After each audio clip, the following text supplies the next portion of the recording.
तो अगर आप एक जीडीएस हैं तो आपके मन में कभी न कभी यह सवाल तो ज़रूर आया होगा कि अगर मेरा प्रमोशन हो जाए तो आखिर मेरी सैलरी कितनी बढ़ जाएगी। कोई कहता है कि 5,000, कोई कहता है कि 10,000। तो आज हम लोग ना रियल सैलरी स्लिप देखेंगे, एक जीडीएस की और एक एमटीएस की। दोनों ने ना लगभग सेम टाइम पे जून 2021 में सेम टाइम पे नौकरी ज्वाइन की थी।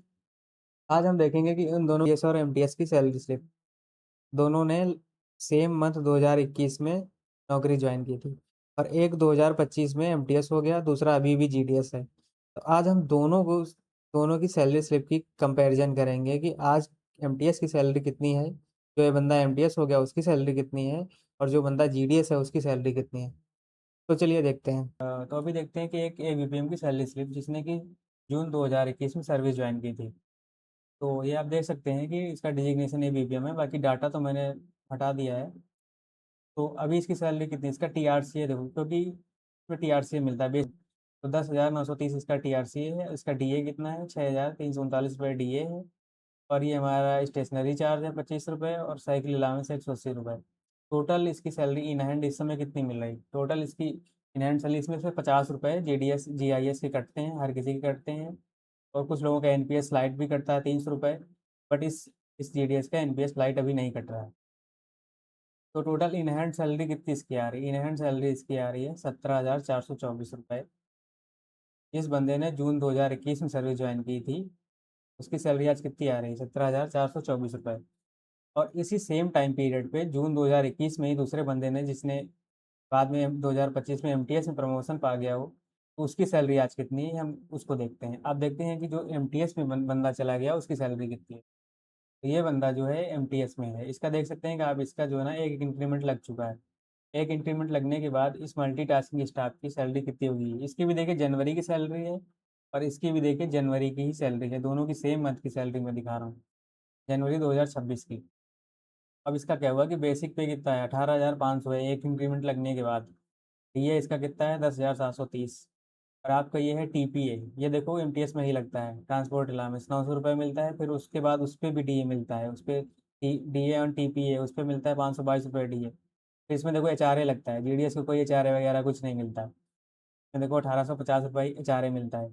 और ये एचआरए ना आपकी सिटी पे डिपेंड करता है, आपकी सिटी में नौकरी कर रहे हैं। जैसे ये बंदा है ना ग्रामीण इलाके में, तो वहाँ पे एचआरए कम होता है। आप किसी हाई सिटी में होंगे तो एचआरए ज़्यादा होगा। तो टोटल सैलरी कितनी बन रही है इसकी, 32,502। अगर यही बंदा अगर आरएमएस में काम कर रहा होता, क्योंकि ये ऐसे आरएमएस में नहीं है, डिपार्टमेंट में है। तो अगर ये बंदा आरएमएस में काम कर रहा होता तो यही सैलरी और ज़्यादा होती, क्योंकि ना यहाँ पे एचआरए और ज़्यादा लगता है, टीयर 1 टीयर 2 सिटी के हिसाब से एचआरए लगता है। और आरएमएस हमारे जो है बड़ी सिटी में ही होता है। तो इसकी सैलरी और भी ज़्यादा है, 1-2 हज़ार रुपये और ज़्यादा होती सैलरी। अभी देखते हैं कि एनपीएस कंट्रीब्यूशन इसका होता है कितना है, एनपीएस कंट्रीब्यूशन कितना करता है, 3,000 के आसपास, मतलब कि 2,923 रुपये एनपीएस कंट्रीब्यूशन कट रहा है। और ये 23 रुपये सब हर किसी के कटते ही हैं। तब डिडक्शन टोटल कितना हुआ, 2,953। तो अब इतनी इसकी सैलरी है, ये अर्निंग्स है इसकी, और इसका इतना डिडक्शन है। अब देखते हैं कि इन हैंड सैलरी कितनी है। तो इस बंदे की in hand salary present time में कितनी है, 29,549 रुपये सैलरी है। तो जो बंदा एमटीएस बन चुका है 2025 में, जिसने प्रमोशन ले लिया, उसकी सैलरी आप देख सकते हैं कि कितनी ज़्यादा बढ़ चुकी है। 29,549 रुपये सैलरी है प्रमोशन लेने के बाद। और जिस बंदे का प्रमोशन नहीं हुआ है उसकी सैलरी आप देखिए सेम मंथ की जनवरी की, उसकी सैलरी कितनी है, 17,424 रुपये।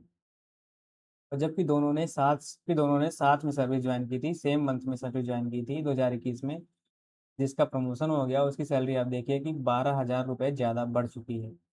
तो आप देख सकते हैं कि सैलरी में कितना इजाफा होता है एमटीएस में जाने के बाद। एमटीएस में जाने के बाद सैलरी लगभग 12,000 इस बंदे की बढ़ चुकी है। तो अब क्या है कि आप लोग ना का कंपैरिजन देख चुके हैं, इसके अलावा भी क्या है कि एमटीएस में जाने के बाद और भी बहुत सारे बेनिफिट होते हैं। उस बेनिफिट को भी हम लोग अगली स्लाइड में देखेंगे कि एमटीएस में जाने के और क्या क्या बेनिफिट हैं।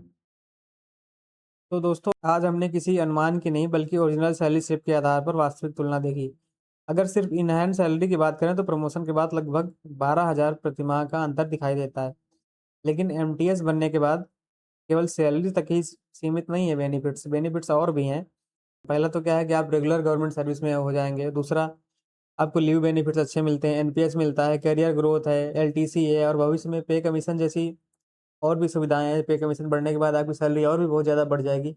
और जीडीएस में भी सैलरी पे कमीशन आने के बाद बढ़ेगी, लेकिन डायरेक्ट नहीं बढ़ेगी। उसके बाद कोई कमेटी बनेगी, तब डिसाइड किया जाएगा कि जीडीएस की सैलरी कितनी बढ़ानी है, क्योंकि डायरेक्ट जीडीएस की सैलरी जो है पे कमीशन के अंदर नहीं आती है। तो हर